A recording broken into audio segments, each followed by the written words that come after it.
Okay, so let's assume this teeny-weeny grain of sand, just about 0.1 inches in diameter, is our home planet Earth. Trust me, we're not even that big on a cosmic scale, so I'm flattering us a lot. You'll see. Anyway, the moon will be just about here, a little over 2 inches away, and we'll have to find a grain of sand that's 3 times smaller than the first one. It's hard to say if this is the one, so let's again assume it is. Now, what's the closest neighbor to Earth apart from the moon? That's right, Venus. It's called our sister planet because it's roughly the same size and mass. So this here grain of sand is gonna be it. As for the distance, we'll have to take a little walk now. And there we go, over 20 feet away from the grain that is the Earth. And that's at its closest, mind you. Next comes Mercury, and it's more than twice as small as the Earth. So let's take a grain of salt this time for variety. How far do you think it is from its neighbor, Venus? Not even close. It's here, almost 26 feet away. If you've ever seen a London double-decker bus, it's just short of that vehicle's length. Okay, Mercury is the closest planet to the Sun, so naturally, here goes. The big and mighty star, measuring as huge as this rock. It's roughly 8 inches in diameter, so it fits. Now, where should I place it? Well, you'd better take another double-decker, and then some, because the Sun's distance from Mercury is 30 feet, even further than Venus. And a walk from here to Earth is quite a trip already. All in all, the distance is just short of that between 2 baseball bases. Cool, huh?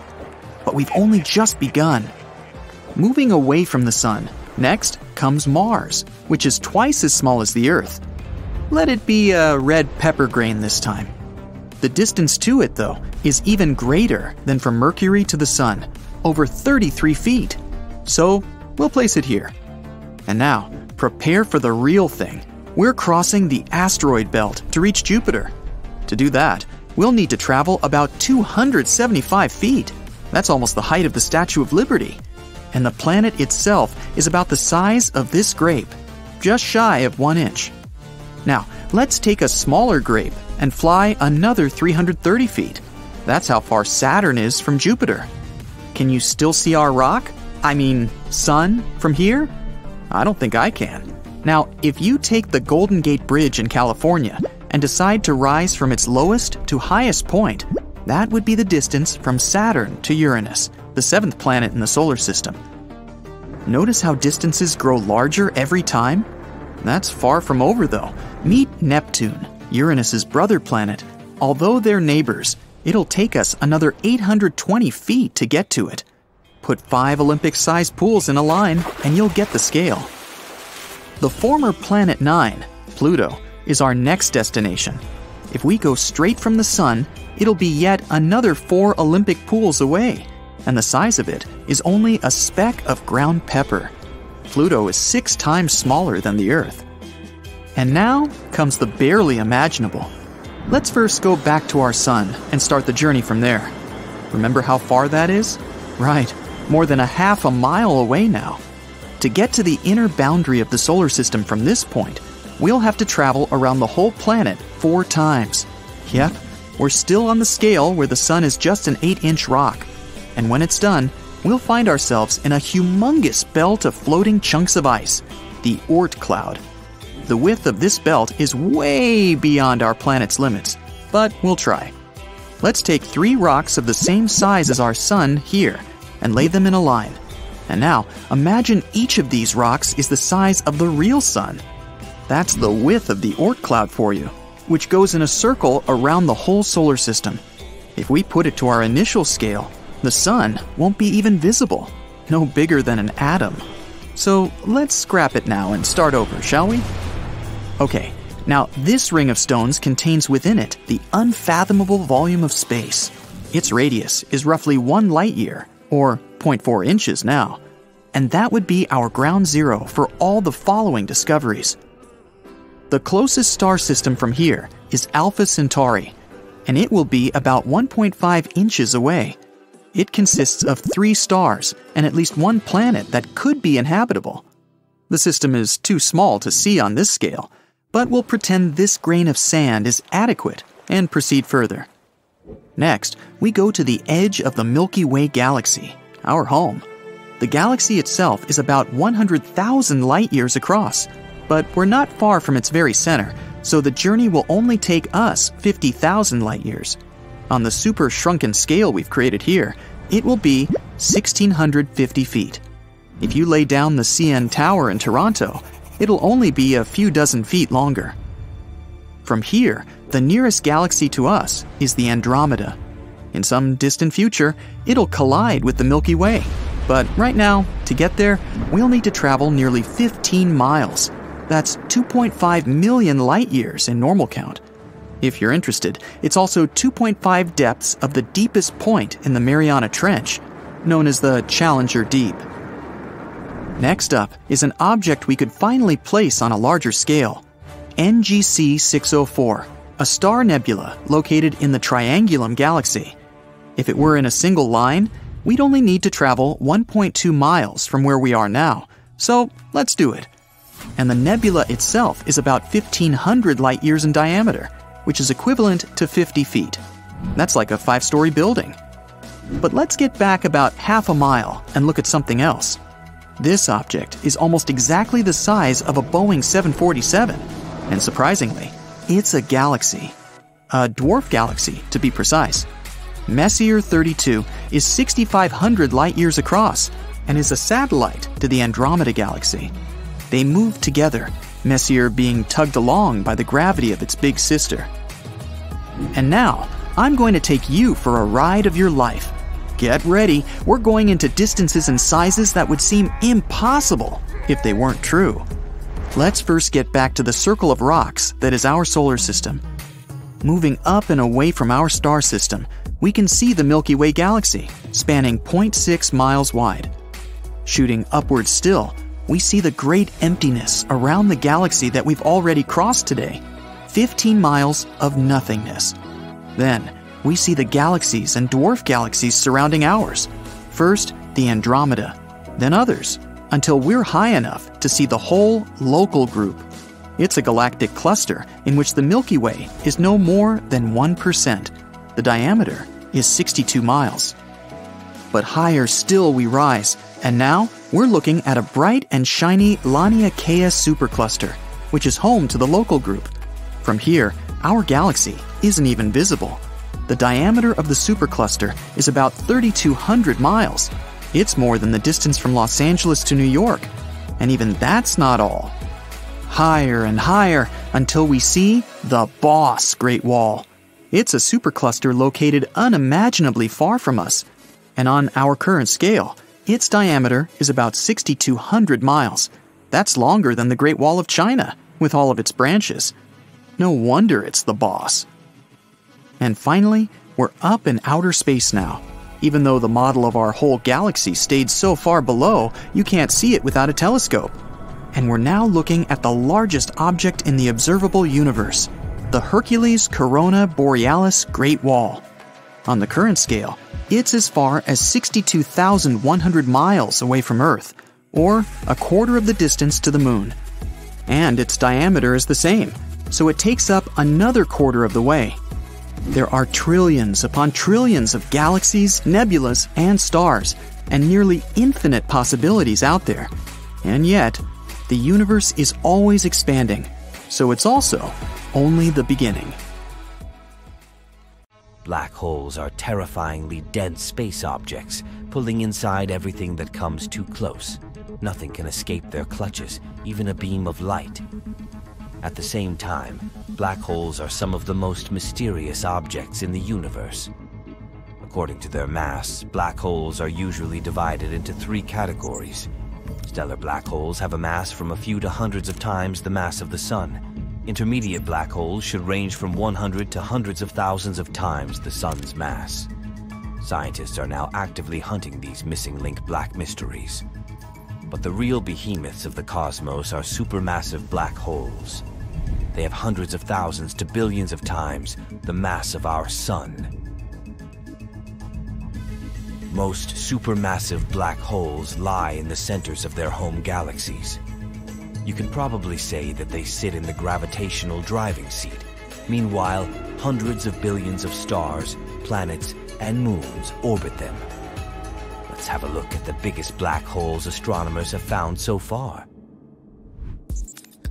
NGC 6166 is a monster that has grown to have a mass of 30 billion solar masses.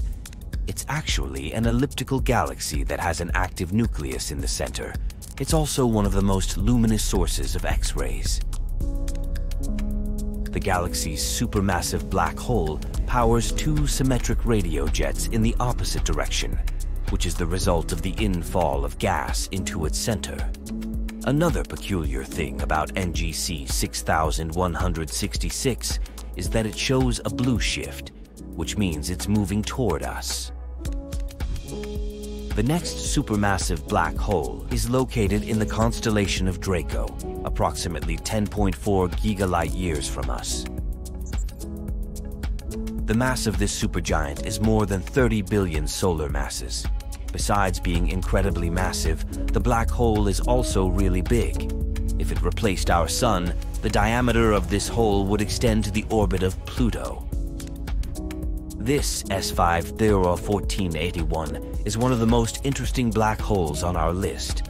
It has a mass of 40 billion solar masses and is actually a blazar, the most energetic of all quasars, which are super bright distant objects. The blazar's luminosity is 300 trillion times that of the Sun and more than 25,000 times as great as the luminosity of all 100 to 400 billion stars of the Milky Way galaxy combined. But since the distance to this quasar is about 12.1 billion light-years, we can't see it directly. But we know that the central black hole of the quasar consumes huge amounts of matter, about 4,000 solar masses of material every year. IC 1101 is a supergiant elliptical galaxy. It's the most massive known galaxy so far. Since this galaxy is elliptical, it isn't filled with gas.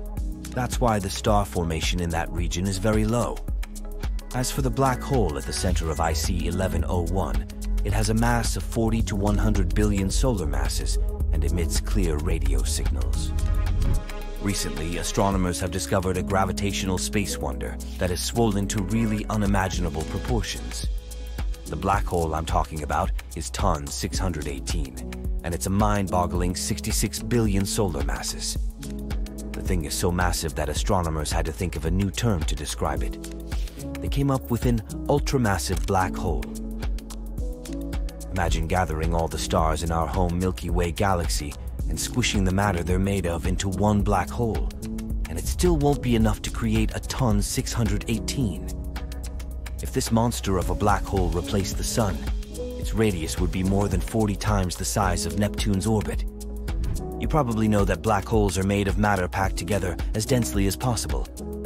And still, it doesn't mean that black holes are some kind of space predator, roaming galaxies and munching on everything they come across. TON 618 still has a whole galaxy filled with stars and other stuff happily orbiting it without getting pulled inside. What I want to say is that the perception of black holes as giant vacuum cleaners is wrong. In reality, it's incredibly hard to grow a black hole. Try to do it and you'll see. From where we stand, the Sun seems so calm and peaceful.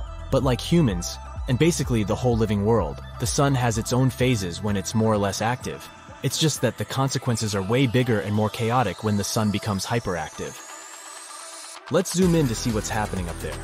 So one of the ways we measure the activity of our star is by counting sunspots on its surface. Sunspots are dark patches that form when the Sun's magnetic field gets all tangled up. It's simple. The more sunspots, the more active our Sun is. And it seems the Sun has been partying like crazy recently. The number of sunspots scientists have seen is the highest for nearly 21 years. In June, 163 sunspots appeared on the Sun's surface. The last time we had so many dark patches across the Sun was in September 2002, when there were 187 of them. Uh-oh. It seems this chaotic party is getting closer to its peak. And that's something we call solar maximum. How does all this even happen? The Sun's magnetic field is strong and organized at some point. But as we said, sometimes comes the time when it kinda ends up tangled. Sort of like a ball of rubber bands that are wound together very tightly. This also means plasma is rising from the surface, forming loops, and causing a mess in the shape of solar flares and something we call coronal mass ejections, CME. That's when plasma in the Sun's upper atmosphere, called the corona, goes crazy and bursts really strong. Then at some point, this ball snaps and completely flips and turns the South Pole into the North Pole and vice versa. All this happens every 11 years or so, So when the sun comes into this phase when it becomes very active, it shoots out hot blobs of plasma, gets big dark spots as large as planets, and releases powerful eruptions of energy and radiation. Something fascinating happens when the sun becomes more active. A thing called plasma waterfall or polar crown prominence, PCP. It's like a mini eruption that starts on the sun, and it seems like it tries to get away, but then the sun's magnetic field pulls it back before it can escape into space. And this plasma waterfall's really spectacular. It goes up to 62,000 miles above the surface. It's like you stack 8 Earths on top of each other. Then there's something called a polar vortex. It's like a gigantic halo of plasma that rotates around the sun's north pole really fast. This vortex happens when a large tentacle of plasma snaps apart and falls back toward the surface, similar to how a plasma waterfall forms. Scientists don't know why this plasma stays above the sun's surface for so long. And one of the cool examples of CMEs was a giant one in the shape of a butterfly in March this year. It got such an unusual shape because it exploded on the side of the sun we couldn't see, so it was impossible to fully measure how strong it was. Fortunately, that one didn't explode in our direction, but it might have hit Mercury a little bit.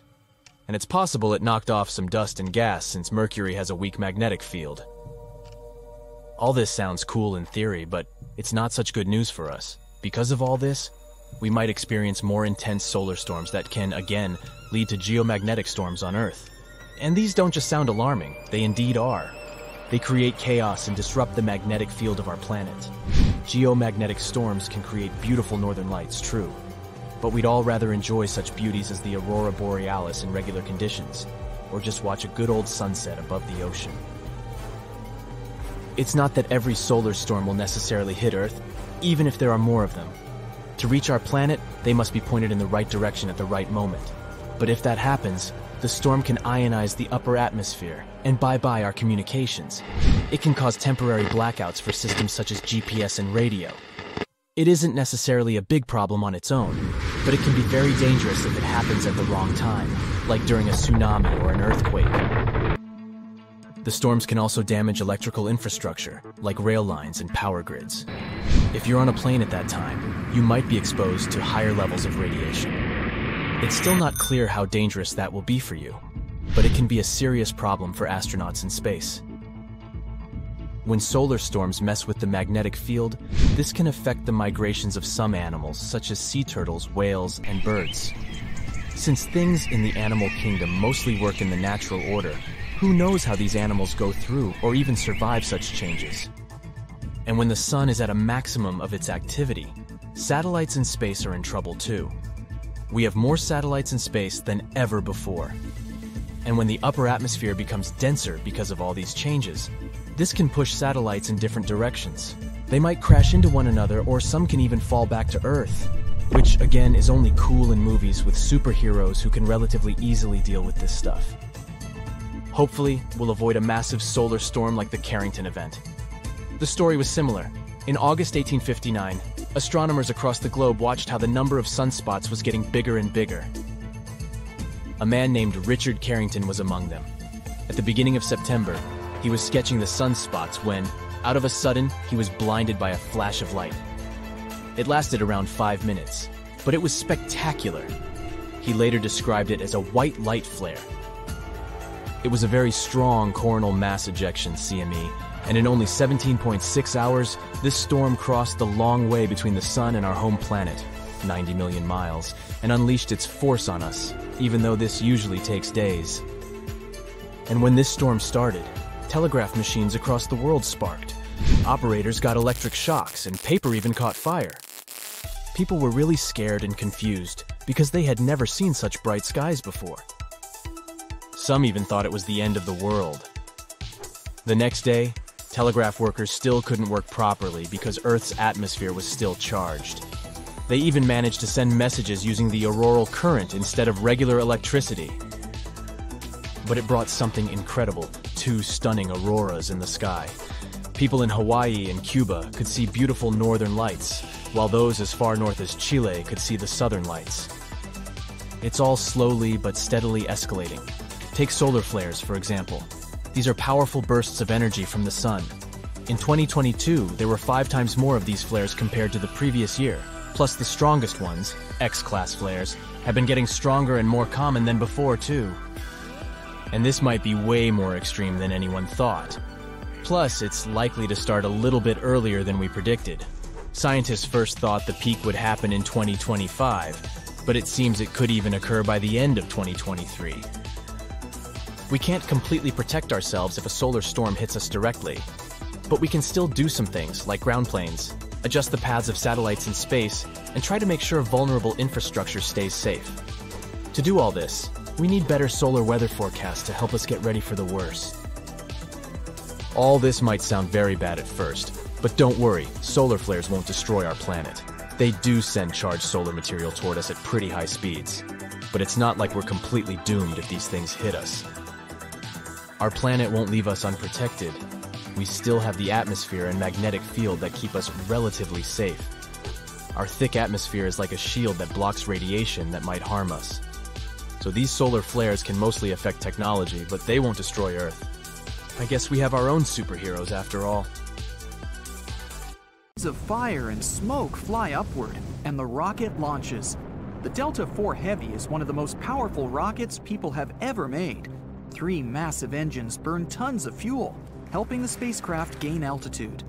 The 2 side boosters undock, leaving the common booster core for further ascent. When in orbit, the rocket releases its payload. This is the Parker Solar Probe, the first spacecraft to touch the Sun, and we'll follow its journey step by step. The probe was launched on August 12, 2018, and began its journey toward our star. The Sun is 93 million miles away from Earth. That's 390 times the Earth-Moon distance and 36,000 times the width of the United States from coast to coast. The particles of light that the Sun emits need 8 minutes to travel this distance. For our conventional rockets, that journey would take more than 200 days. But the Parker Solar Probe covered it faster, using gravitational maneuvers. On its way from the Earth to the Sun, the probe circled around our neighbor, Venus. All it had to do was enter the planet's gravitational field and let it attract itself. At this point, our space probe got an extra boost, and it didn't need to waste any fuel. After making 1 orbit, the space probe's engines changed the trajectory, and the probe left the orbit of Venus. It got enough acceleration to travel to the Sun.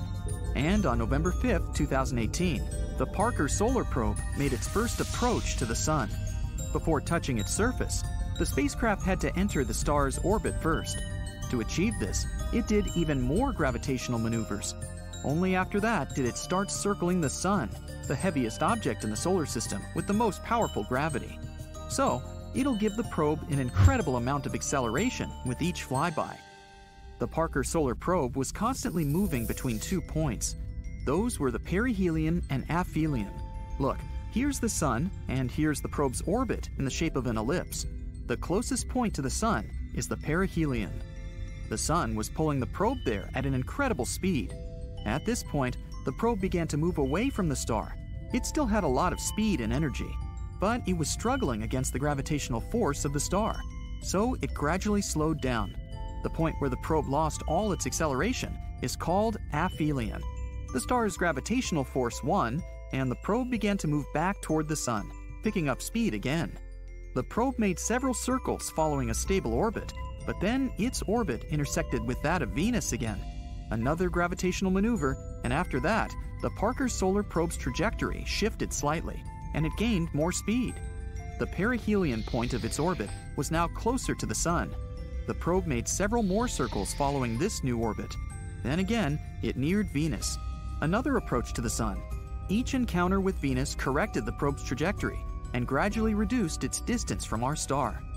In April 2021, the Parker Solar Probe finally came so close to the Sun that it touched its corona. Although the actual distance between the probe and the Sun was 5.3 million miles, that still counted as a touch. Let's look at the structure of our star by cutting it in half. This is the core of the Sun. It's about 1/4 of its width. The core is 150 times as dense as water. Because of the intense pressure and high temperature, nuclear reactions occur there. Hydrogen gets converted into helium, giving off an incredible amount of heat and radiation. The next layer is the radiation zone. This is where the heat is transferred from the core to the next layers. But the photons here don't move in an outward direction. They can be directed anywhere and re-radiated many times. Scientists believe that the average time it takes a photon of light to travel from the core to the next layer of the sun is about 10,000 to 170,000 years. Then there's the convection zone. This is what's considered to be the surface of the sun. But it's not a solid surface. It's an ocean of hot plasma. It looks like a bee honeycomb. That's because the heated plasma rises from the lower layers, creating something like mini geysers. And while it's still hot in the middle of those geysers, their edges cool down, creating an amazing pattern on the sun's surface. The next layers are the sun's atmosphere. First, the photosphere. This is the layer that gives off light. And that's exactly what you see when you look at the sun. But careful, don't do that. You need special equipment to look at our star. The photosphere is up to 250 miles thick. This is about the height at which the International Space Station moves above Earth. Then, the chromosphere, or the sphere of color. This layer of the sun's atmosphere gives the star its reddish hue. Solar prominences appear here. Those are powerful emissions of matter leaving the surface of the sun. Their speed can reach 430 miles per second. At some point, they get caught by the star's magnetic field and pulled back. And then there's the corona, a gaseous envelope of the sun. The most powerful ejections take place there. You can see the corona during eclipses, when the moon covers the solar disk. Then you can notice some kind of glow around the star. This is the corona. It extends for millions of miles around the sun. And the Parker Solar Probe touched precisely that area. That's where solar material and radiation are still tied to the star's gravity and don't fly off into space. And all that is beyond that area is the solar wind. It's the material and radiation that manage to escape the sun's gravity and set off into space. The Parker Solar Probe surprised astronomers by providing more information about this boundary. It turns out it's not a perfect circular wall like we used to think. The boundary is broken and uneven. It looks more like a mountain range. These bumpy regions have such a shape because of the uneven flow of plasma from the surface of the sun. The larger and more powerful the flow, the farther the boundary is from the star's surface.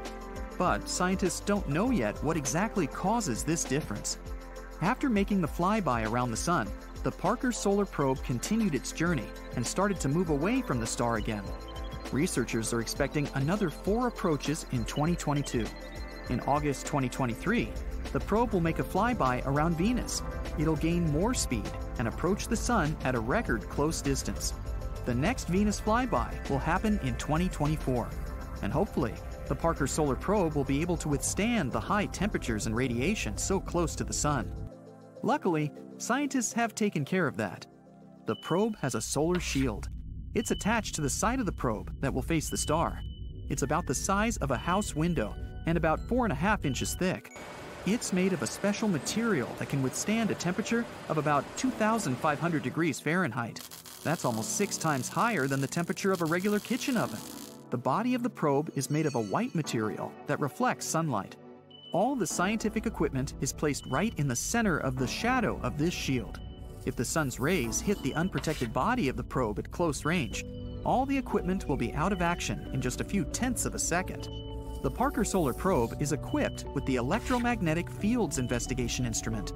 This is a system for measuring electric and magnetic fields, radio waves, temperature, and plasma density. The Wide Field Imager for the Parker Solar Probe, or WISPR, is an optical telescope, the one that took those stunning images of the moving plasma in the sun's corona. These streamers are what you see during solar eclipses. The Solar Wind Electrons, Alphas, and Protons investigation measures protons, electrons, and helium ions. It helps scientists study solar winds. It often harms our technology. Unexpected flares on the surface of the sun can cause severe solar winds. They can burn chips and satellites orbiting Earth. Given that we have the ISS, where people work all the time, we need to know more about solar winds and how to protect ourselves from them. While the Parker Solar Probe continues its research, it's already set several world records. It's the closest to the sun human-made object. It's also the speed record holder. During its final approach to the sun, the probe reached a speed of 101 miles per second. That means it could cover the distance from New York to Los Angeles in just 24 seconds. And a trip around Earth would take about 4 minutes. A journey to the moon in such a spacecraft would only take 40 minutes. In 2025, the Parker Solar Probe will make its closest approach to the Sun, reaching a speed of about 430,000 miles per hour. But even this speed is only 0.064% of the speed of light. Arcturus, a huge red star. It's just bursting from inside out. The red sea of plasma on its surface rages and pulsates. The star burns anything that comes close to it. And now, flop! Arcturus is gone. But at the same moment, it reappears at the center of our solar system, replacing the Sun. What we see in the sky isn't a small yellow dot anymore, but a giant red ball. It's 25 times wider and 30% heavier than the Sun. Even though Arcturus is a little cooler, it's still a total nightmare for Earth. The distance from our planet to the star is now 25 times less. All the water in the oceans and rivers begins to evaporate. What used to be rainforests are quickly turning into a lifeless desert. But sunsets and sunrises now look amazing. Imagine yourself on the roof of the Empire State Building, watching the sunrise. First, you see the light over the horizon. It almost blinds you because Arcturus is 110 times brighter than the Sun. Then, the star gradually climbs over the surface. The thick dot on the horizon gets wider and wider. It continues to grow until the red star is everything you can see. Arcturus is now so close that you can even see storms of hot plasma on its surface. There are periodic outbursts and mass ejections. Huge amounts of matter are ejected from the surface of the star at speeds of up to 1,200 miles per second. The matter takes the form of a loop attached to the star at both ends. And you have to wear a super advanced spacesuit to be able to observe such a sunrise. Life on Earth ceased to exist long ago under these conditions, and it's going to get worse over time because every 8 days, Arcturus's brilliance increases, and soon our planet will become more like Venus. It's so close to the Sun that the high temperature makes any life there impossible. Okay, let's let our planet cool down a bit and put Proxima Centauri in the center of our solar system. It's not a red giant, but a red dwarf. This star is almost 7 times smaller than the Sun and almost 9 times lighter. Now our oceans and rivers are not evaporating, but freezing over. Forests and jungles are covered with snow. In about a week, there won't be a single place on Earth where the temperature is above freezing. Even plants that are used to the cold will cease to exist. They mostly feed on the Sun's energy. Now, they begin to starve. But there will still be water deep beneath the ice layer. It'll be heated by the hot core of our planet. Microorganisms will still be able to survive. It's much darker on Earth too. It's like an endless twilight here. Oh, and we can barely see the moon. The thing is, it doesn't produce its own light, but reflects it from the bright sun. With Proxima Centauri instead, the moon will lose its brightness. Hop on the bright side of life together with our brand new tees, hoodies, and more. Click the link to pick your choice. But an even bigger problem would be with our orbit. The Sun has a certain gravitational force, and it keeps us just in the sweet habitable zone, where we're not too hot and not too cold. Proxima Centauri's gravity is much weaker, and Earth is slowly drifting away from the star. We now run the risk of encountering asteroids flying through space, or even other planets.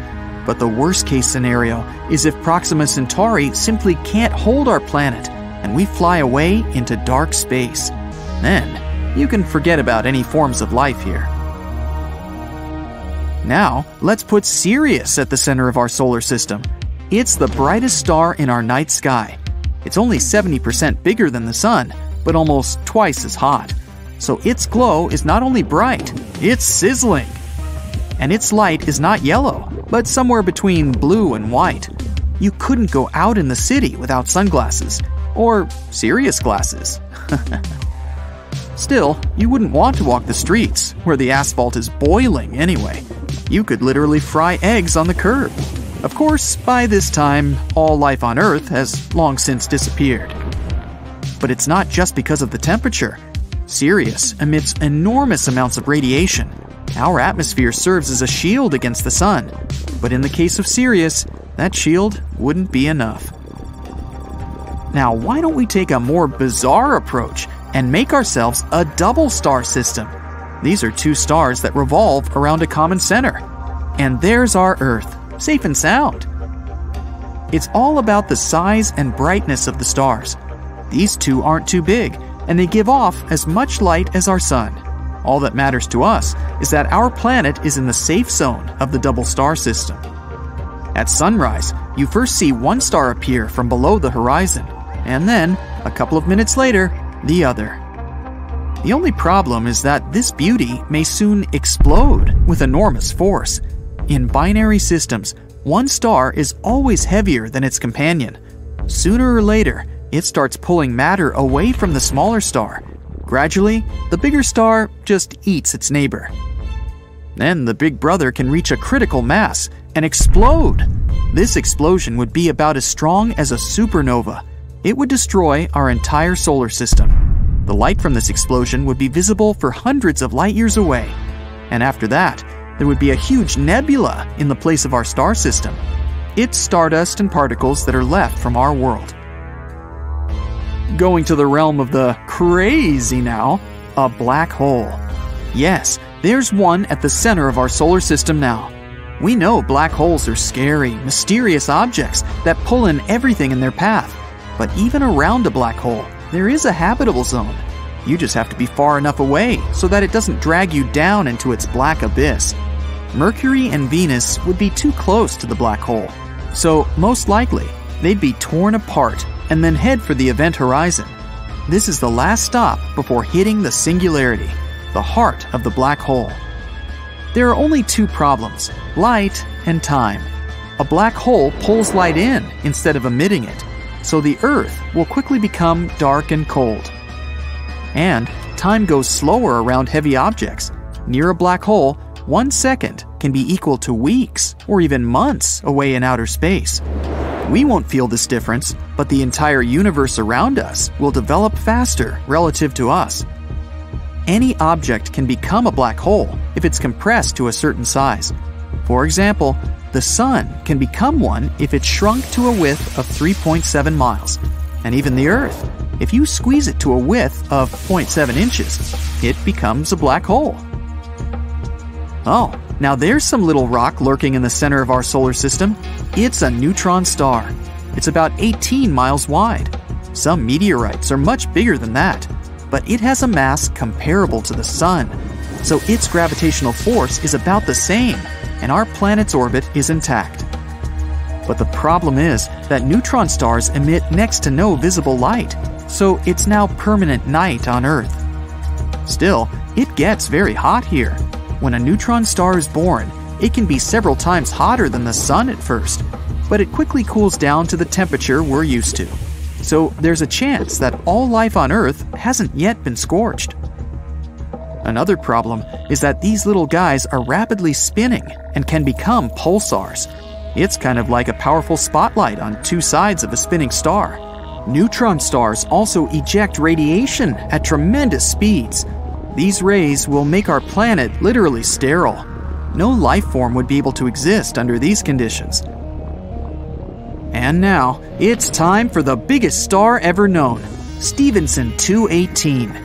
This red giant is 2,150 times larger than the Sun, and if we place it at the center of our solar system, its edge will lie on Saturn's orbit. So Mercury, Venus, Earth, Mars, and Jupiter are already swallowed by the huge star. Saturn, Uranus, and Neptune are roasting like chestnuts on a fire and will soon evaporate. In fact, this could happen to our Sun as well.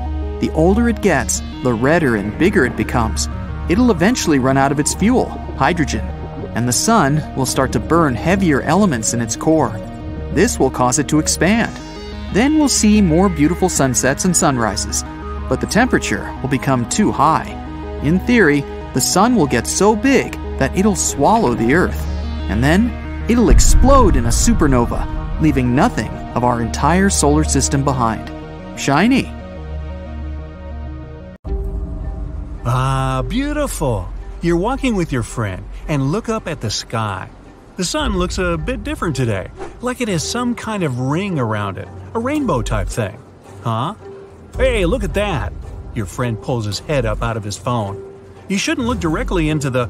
Stop everything, he says. It's a sun halo. We need to find shelter now, unless you have the world's biggest umbrella on you. A sun's halo is nature's sign that there's a snow or rainstorm on its way. It's caused by clouds that are made of bazillions of small ice crystals flying around 20,000 feet. Sunlight goes through those crystals, which causes the light to split and refract, like when there's a rainbow. Now, don't look at the sun halo directly. It's going to be tempting because it's not something you see every day. Plus, it's really beautiful. But ultraviolet light can burn the exposed tissue of your retina and cause serious damage. So, not worth it. Grab some sunglasses and you're good to go. This phenomenon lasts about 40 minutes. These clouds are the same ones that can cause a spooky ring around the moon at night sometimes. Nature sends early signs of disasters in many ways. J-shaped trees means there's a landslide coming. Since the ground is moving slowly, the trees grow into the super selfiable shape. Try to find a flat area and avoid going near any trees, unless you have superhuman strength. You're on a nice walk on the beach. Sand, sun, not a cloud in the sky. Then, out of nowhere, you see the ocean going back away from the shore. Suddenly, you can even see bits of coral, small fish, and other random small sea animals. That's a good sign to leave. There might be a tsunami on the way. A tsunami is formed when there's an earthquake underwater, and it can hit the coast at 500 miles per hour. It's mostly a Pacific Ocean thing, but why risk it? If there's a channel of choppy water on the beach, stay away. There might be a rip current under the surface that can be extremely dangerous. Sometimes waves hit the shore in a weird way, which forms these rip currents. You might see a strange gap in the waves, or you might notice random bits of seaweed going in all different directions. If you don't ever find yourself caught in a rip current, try to stay afloat and don't waste your energy swimming against the current.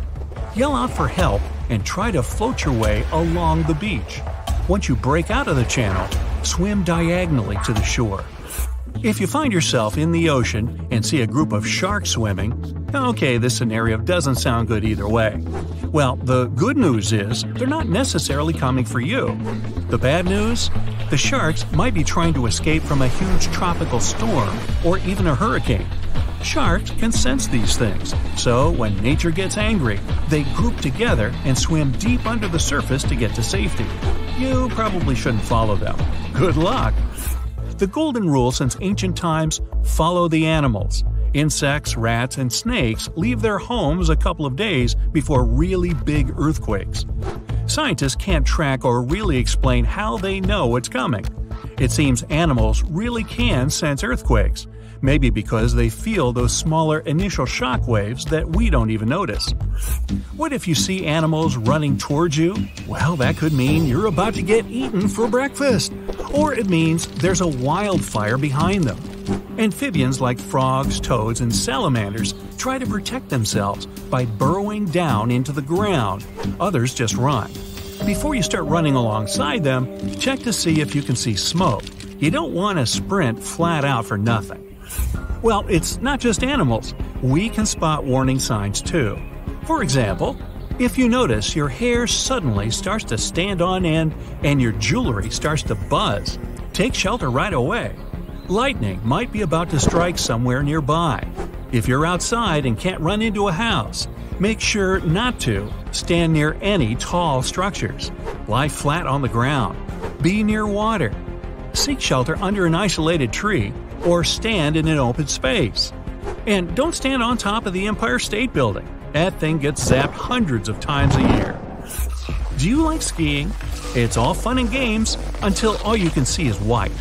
Avalanches can move up to 80 miles an hour, so watch for some warning signs. Does it feel hollow when you walk in the snow? Are there cracks around your feet? Can you see a huge avalanche coming? Time to go! Sometimes a storm mixes its blue light with the red light from the sun, and you get a pretty impressive green. Enjoy it from a safe distance, preferably indoors. This super tall thundercloud usually means you're about to get smashed by hail, or worse, a tornado. Find cover somewhere, like in an underground parking lot or a basement. It might be a bit embarrassing if you're wrong, though. Okay, we know volcanoes can be dangerous, but the lakes near them? Is anything not a sign of danger? Lakes that are near something boiling hot that never cools, so volcanoes, are like wildly shaken soda cans, just about to burst. The magma that's underground actually pushes carbon dioxide into the bottom of the lake, and that gas stays there, waiting. Then, even something boring like rain can disturb the lake a little too much and bam, or boom! You get the picture. Diving, swimming, snorkeling, the sea can be amazing, but it's pretty unpredictable. When two wave currents run into each other, they can create a cross sea.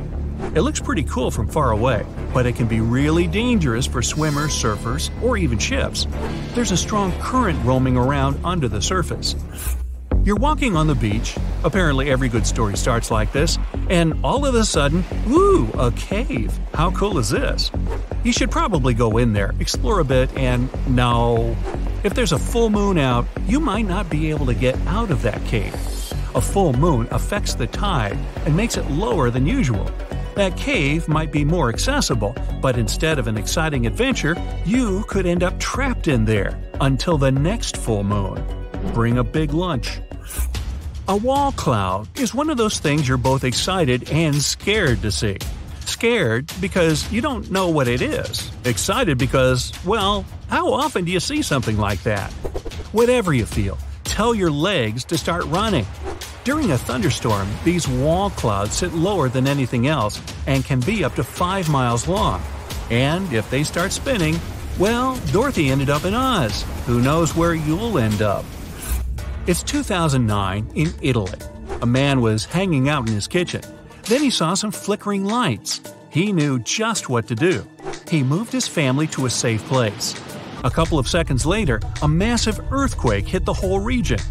His family survived thanks to his quick reaction. He knew these flickering lights were actually a sign of an upcoming earthquake. People have been seeing these mysterious lights for ages. Some thought it was some kind of sign coming from space. Scientists never used to take them seriously, but after the invention of photography, more and more evidence of these strange lights appeared. Soon, they realized the connection. The lights appear, and pretty soon, the earthquake hits. After a bit of digging around, they actually found some records of these earthquake lights from hundreds of years ago. There were bluish flames coming out of the ground right before an earthquake. Ooh, creepy. Oh, ocean, come on, not you again. Okay, but just one more. If you see the oceans turned all reddish-brown, don't go in the water or anywhere near it. This red tide is caused by toxic algae and is something you can find all over the world. That toxic algae can be there even if the ocean's a normal color. Getting that stuff all over you can cause some health issues. Rinse yourself off in fresh water as fast as you can. You know, they even wrote a holiday song about it. Algae Home for Christmas. No, really. The Sun isn't technically the center of our solar system. It's in a space called the barycenter. It depends on which planet you're standing in. The barycenter is usually closest to the object with the greater mass. So, since we're on Earth, the true center of the solar system is the Sun, but not the center of it. With respect to Jupiter, the barycenter is actually outside the Sun's surface. Jupiter is 318 times bigger than Earth, so the balance is different. The planets don't really revolve around the Sun, but around their common center of mass. Imagine balancing a pencil on the tip of your finger. You'd have to place it right in the center so that it doesn't tip on each side. Because the pencil has its mass equally distributed, it's easy to assume that everything balances its way like that, especially in outer space. But try balancing a hammer on the tip of your toe. Chances are you'll walk out of here with a broken toe. Its true barycenter is close to the hammerhead, rather than the actual center where you'd grip it. Earth and the Sun's barycenter is like that hammer. The center of mass is more or less in the center of the object. Realistically, if the sun were to rotate around Earth, then our little blue planet would have to be just as big as the sun, or bigger. We can't disregard the other planets in our solar system, which means they all will have to rotate around us as well. But in the ancient days, bright minds always thought everything revolved around the Earth. They called this the geocentric model, and this made sense to them because it looked like everything above us was spinning around us. The sun and the moon played vital roles in human history, and we didn't feel insignificant in the universe until way later on. In ancient Greece and the Middle Ages, the big brains used the geocentric model to study space. It wasn't until the 16th century that that model changed. Back in those times, they couldn't even imagine that everything revolved around the sun, and they didn't have the knowledge to back any of this up. The Earth can't be the center of the solar system because it's not large enough for the job. For the conditions to suit the enormous size, life would have evolved differently. We'd probably be less dependent on oxygen. Some animals, like whales and dolphins, can stay for hours without taking a single breath. They can even sleep underwater. So the humans of the sun-sized Earth would have specialized lungs and wouldn't need to constantly be taking in air. It means that the plant life would be limited, with just a few shrubs here and there. There are trillions of trees around the world, but the main contributor to producing oxygen is the algae in the ocean. With such vast real estate of oceans and seas, the algae sitting on top are pumping out the air we breathe. Oxygen wouldn't be so abundant on this planet, but our breathing mechanisms might rely on carbon dioxide, another common gas found on other planets. If the planet is hot, then water will be scarce. We would only find it on certain parts of the planet, like mountaintops. The ground would be too scorched for anything to survive in properly. We can forget about seasons as well. The sun is currently just large enough to give us what we need. But since the Earth would be so large, and the sun would be another celestial body emanating heat, we'd always feel like we're inside a microwave. The days and nights will be different, and not much precipitation will happen. With so much heat produced in the core, earthquakes and volcanoes would likely erupt all the time. The surface would practically be a scorching plain of red magma floating around. This would be the true red planet. But if we had the same landscape like on Earth, living somewhere near the mountains could save you. The mountains would still be embedded in the core, but it would be better than staying on the ground. Some of the mountain peaks could even be 100 times taller than Mount Everest. The canyons could be so deep that the Mariana Trench would feel just like a little rupture. Animals would also behave and look different. Cold-blooded animals would have to soak up as little sun as possible so they don't burn. Animals would have to rely on migration to find water in distant lands. Birds can fly for hundreds of miles for migration season, so we'd probably see certain sleek-looking birds speeding through the air. But because gravity would be so strong on the colossal-sized Earth, the flying animals would need thinner bones and a thinner core just to take flight. The real survivors would be the microorganisms. They can live in extreme temperatures and pressures and can live without oxygen for a good while. The nights would be dark since there wouldn't be any moon to reflect the sunlight. The moon would most probably be on the opposite side of where the sun is shining, so it would forever be a floating ball in the sky. The Earth's rotational speed is the fastest at the equator, so if all the planets and the sun rotated around us, then our rotation wouldn't be so significant. New weather patterns wouldn't be good for crops. Humans would have evolved differently from what we are like now. We'd probably be shorter and stockier since gravity is so strong. And because of the soaring temperatures, we'd probably live in caves all around the world. The strongest ones would have migrated to the mountains. We'd probably have the same evolutionary path as we do now, but other physical features might be different. Our pigment would likely look different to combat the heat. The desert fox has large ears for hearing out predators and for cooling itself down in the scorching desert heat. It's possible that we would also have bigger ears than what we have now for the latter reason.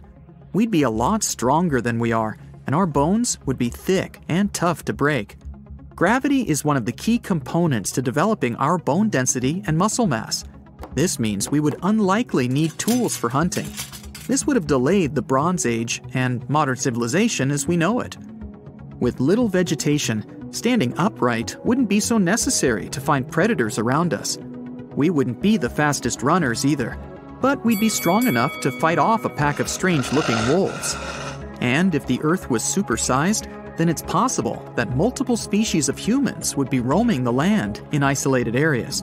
Some human species would grow and evolve into the intelligent thinkers of today, but some would remain the same.